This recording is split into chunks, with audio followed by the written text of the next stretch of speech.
The top two teams in the NFC, you got the Eagles hosting the Bears. Both of them are 8-3. What do the Bears need to do Friday to prove that they're for real and win? Yeah, listen, this Bears defense has been feasting on turnovers. They lead the league in taking the ball away. Well, guess what? They're going up against a Philadelphia Eagles team that doesn't really turn the ball over. And so I think people want to see, when it comes to the Bears, is it fools go? Can they actually play the Philadelphia Eagles straight up? I think the way the Philadelphia Eagles take care of the ball, if the Chicago Bears goes out there and play their style of ball with Caleb Williams playing the way that he's playing right now, the way they're able to run the football on offense, if they're able to get this win, I think it's going to get a lot of attention from a lot of people because of the way the Chicago Bears have been playing on defense. Yeah, looking good on defense. Eagles have had their struggles on offense, but we'll see how this one plays out. Bears 8-3-1, so they got to get this win to stay ahead in that division. All right, Damian, thanks. Bears have been beating, and everybody's been taking notice of that. So as we look at the Bears schedule right here, you had a game against the Pittsburgh Steelers, right, that you just won, 31-28. Okay? Outside of that, if you're the Chicago Bears, okay, what are we talking about here? Minnesota didn't have a winning record. The Giants didn't have a winning record. The Bengals didn't have a winning record. The Baltimore Ravens at the time didn't have a winning record, even though the Baltimore Ravens beat the Bears. New Orleans didn't have a winning record. The Washington Commanders didn't have a winning record. The Las Vegas Raiders didn't have a winning record. The Cowboys didn't have a winning record. That's who they've beaten.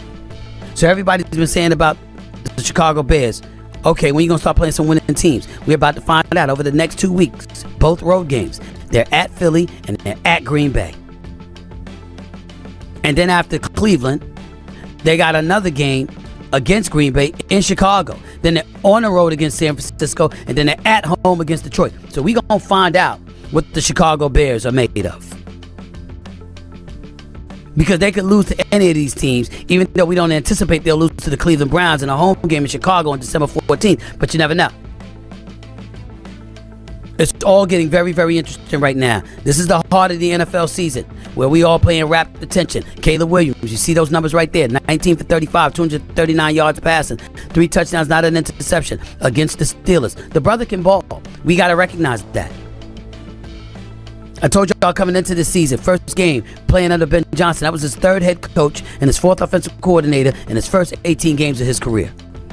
So he was put at a decided disadvantage. That is no longer the case because Ben Johnson could coach.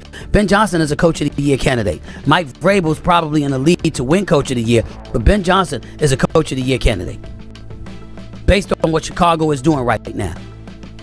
11 games in, week 12 of the NFL season, they are sitting atop the NFC North, in position to have one of the top 4 seeds in the playoffs. Got to give credit where credit is due when it comes to that. Absolutely, without question. AAA Mad Dog 6 is always the number to call up. Just 888-623-3. Eagles respectfully all year, especially not in the last 5 games. And then you've had one-score games with lesser talented, less physical, less, teams that have posed threats to you that we know the Philadelphia Eagles can really put you in submission and make you tap out. So if I'm being asked this question, I have extremely more faith in the Philadelphia Eagles, even given their woes, because I don't think a great Philadelphia team needs to beat a Chicago Bears team. A good Philadelphia team needs to beat them, but it needs to be great for the Chicago Bears performance to be had in order to even have a chance to come close to competing with a team like a Philadelphia Eagles. Well, let me say this to you. I'm going to go with the Bears as the answer to this question on several fronts. Number one, I'm incredibly impressed with Ben Johnson. Props to Kevin Warren, the boss of the Chicago Bears, who I know very, very well. He's a friend. He obviously hired the right man for the job in Ben Johnson, who I think is an outstanding coach. Ryan Poles and the squad that he's assembled. You look at the talent on the Chicago Bears. I don't think we can ignore that. But it's really about Ben Johnson, and it's really about Caleb Williams. It's not about their defense right now, which has some work to do. They're 27th in total defense, 27th in scoring defense, 28th in rushing defense, and 26th in red zone defense, led by Dennis Allen. That is not something to write home about. but they do have 24 takeaways, a plus 16 turnover margin, because of their defensive ranking. So I give them credit where credit is due in terms of being able to be opportunistic and take the football away.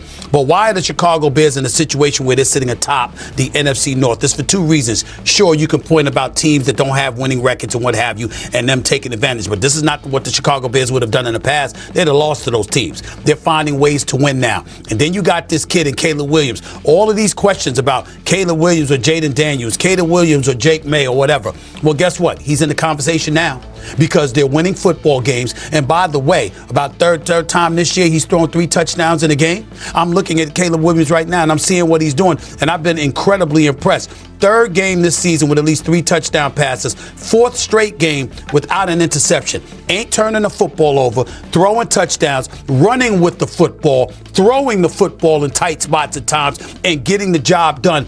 Being opportunistic. I'm looking at all of those things, and I'm saying, okay, we're going to find out about the Chicago Bears as the season wanes, because after Philly, you got 2 games against the Packers. You got 1 against San Francisco. You got a season finale at home versus the Detroit Lions, okay? You got all of that going on, a game you want to avenge the way they blew you out the 2nd game of the season. I get that part. And you got a game against the Browns, who are no slouches defensively. But I'm saying to you, at this particular moment in time, we got to stand up and give the Chicago Bears credit. Their franchise has been resurrected. They are relevant now. And that is not something we anticipated we were going to be saying this early about the Chicago Bears. They ain't a damn soul that thought they would be in first place in the NFC North right now. And you mentioned those takeaway stats. They do get a boost today. Some news that came out yesterday after we were off air. Jalen Johnson, Kyler Gordon activated, off injured reserve. They're both questionable for this game. We'll see if they end up playing. All right, let's go around the horn here and give some game picks. RC, I'm going to you first. Who do you have winning? I'm taking the Philadelphia Eagles. The Philadelphia Eagles have to have a sense of urgency coming into this game, not only based on the way that they played last week and forfeiting a 21-0 lead to the Dallas Cowboys, but also seeing what the Dallas Cowboys did yesterday against the Kansas City Chiefs. This is a very winnable game for the Philadelphia Eagles, and a game that they must win if they want to be who they say they are. This is a defense that they can move the football on, and Jalen Hurts historically protects the ball better than most quarterbacks starting in this league right now. And what we've seen from this defense since acquiring Jalen Phillips and the pressure they can put on the quarterback, I think this will be a tough day for Caleb Williams and Ben Johnson to move the ball. Cam? Yeah, I second that. I'm going to go with the Philadelphia Eagles because one of the main things that the Chicago Bears have been undeniable at is, creating turnovers. Well, that's one of the plus things that we've been able to know, that Jalen Hurts does not turn the ball over. Not often. He does not put the ball in danger. He will rather not throw it rather than to throw it and put the ball in harm's way. So I'm going even more so to say, they will show signs in this game, and it will put them back on track where they need to be heading into, December. I think the Eagles should be favored, but I think we need to keep it a buck and say why. The biggest reason is that they should be hearing the footsteps of the Dallas Cowboys right now.